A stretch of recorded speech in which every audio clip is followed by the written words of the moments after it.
Assalamu alaikum everyone, welcome to my channel. Today we're going to talk about how to choose a laptop, and let's go to the topic directly. Basically, we have a few laptop types already in the market for school, for gaming, for business, for everyday using. So if you really know what you want, what kind of laptop you want to buy, you can just go and search directly. If not, and if you want to increase your knowledge about how to buy a laptop, you really need to check this laptop specs, and you should really learn about a few things, that some principles. I just put the most common things, so don't judge me. Basically, we're gonna talk about the CPU, the RAM, the storage, the GPU, screen, battery capacity, weight, ports, everything really important about buying a laptop. So let's talk about this in parts. Let's talk about the CPU. The first thing we're gonna talk about. The CPU basically is the brain of the computer. It's really doing all the processing tasks, calculations, and everything you need. And we have two manufacturer companies, is the Intel and the AMD. The Intel CPUs, it has a really different models, let's say Core i3, i5, i7, i9. You probably have heard about this. What is the difference between these? The names. Let's say that i3 is suited for basic web browsing and light multitasking. It's really basic things for everyday use, sending an email or just web browsing. And the i5 is really mid-range performance for a little bit of gaming, a little bit of things like multitasking, and maybe some kind of simple softwares that you're using. The i7 is really suitable for demanding applications. Let's say like if you want to play video games, or if you want to do some 3D modeling. And the i9 is really designed for very heavy workload. Let's say like you want to play games on extra settings and a lot of stuff. The i9 requires a lot of power. And the other thing you need to know about the Intel processor is that it has also some kind of generations. These generations started from the first until the moment of making this video. It reached the 13th. The first generation was invented in 2010, and then let's say I'm not going to talk about all the generations. Let's just pick up the last two generations and I'm going to talk about them. So the 11th generation is released in 2020, featuring improvement in integrated graphics and AI capabilities. So it's really great processor.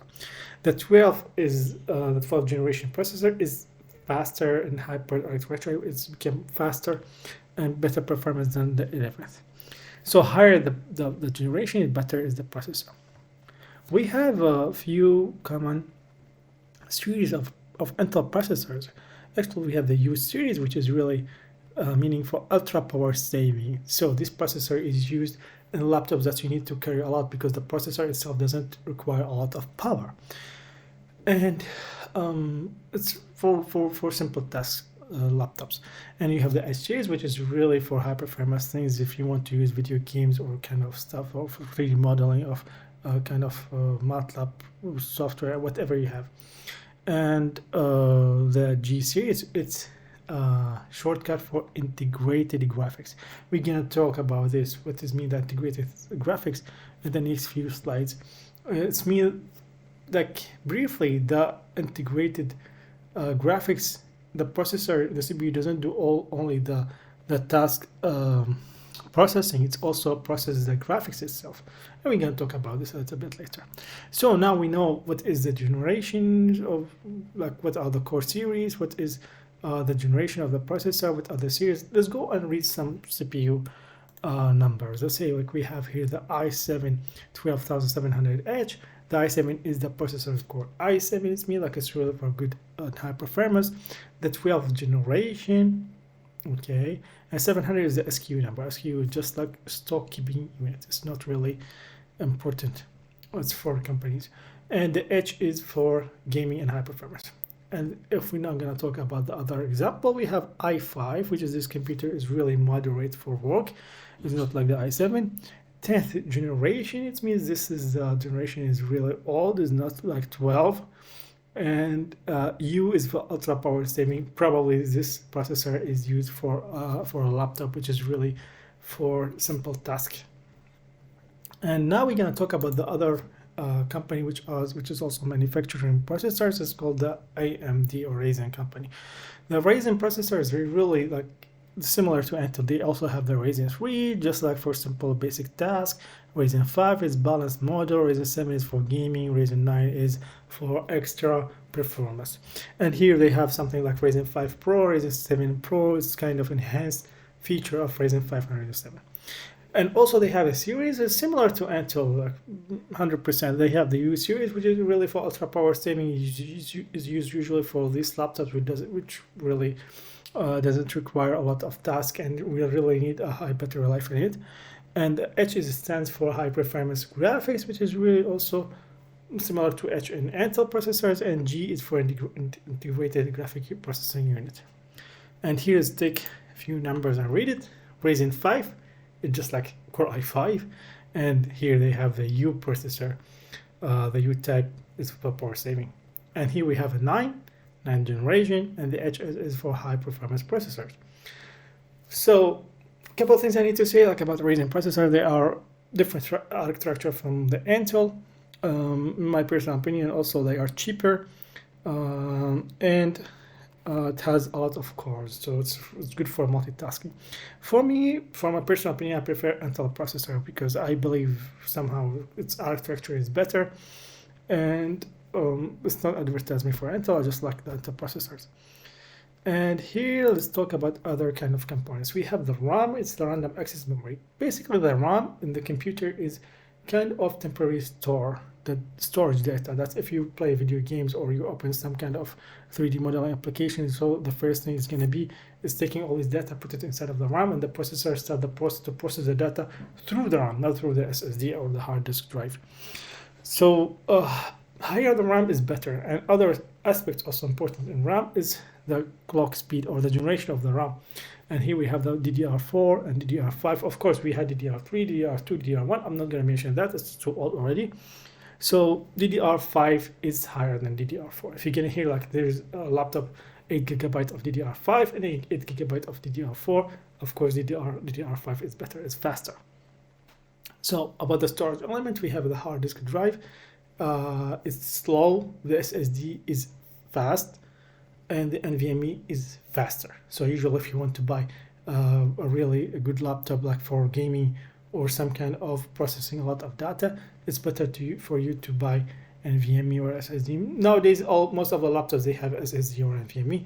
Just you have these three types of storage. Keep in your mind, HDD is very slow compared to SSD and NVMe. And the other component is really important is the graphic processing unit, which is kind of a component is responsible for processing and rendering images, videos, and graphics for the video games. And basically there are two types of GPU, is integrated graphics and dedicated graphics. The integrated, we talked about, it's about the CPU. You know, remember the CPU series? We say there are CPU series G, which has a GPU inside of it. So this is exactly what we mean. We have a GPU instead of the CPU. It's not really fast. It's not recommended for games because it's going to make it so much hot. So it's just for simple things, and it's ultra power saving. If we want about games and 3D modeling, we need really dedicated graphic cards for this. Most of modern laptops, they have the NVIDIA, and also we have an AMD graphic cards, but usually we have NVIDIA, so you should really concentrate on NVIDIA.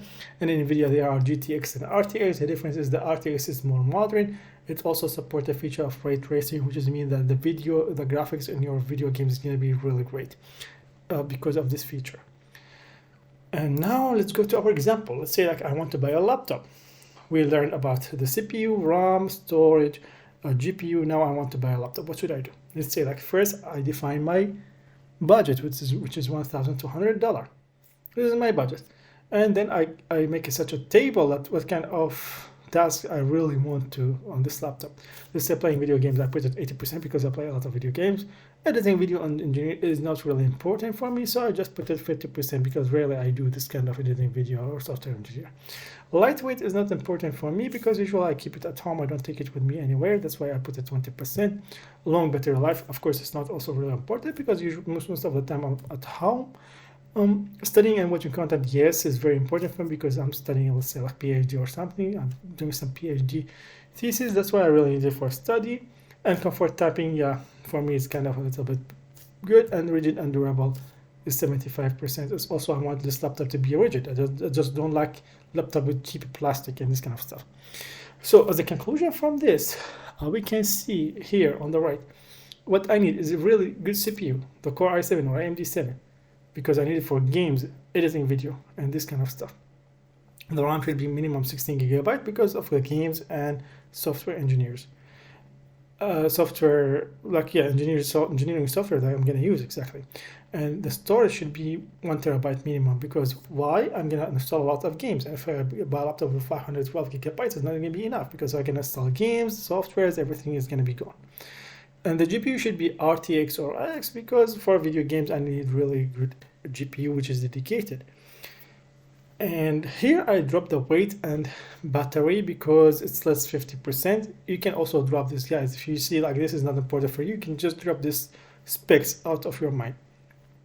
And also I need to buy this laptop with a good screen, which has a good refresh rate for games. And I want it to be rigid and durable. The next time, now we're gonna go to a website and check which is laptop is really fit to these specifications. So now what we're gonna do, I just exchanged $1,200 to my Iraqi dinar to my currency. It's 1,500,000 Iraqi dinar. Then I went to this company and I put the price range here for me. It's from 1,300,000 to 1,600,000.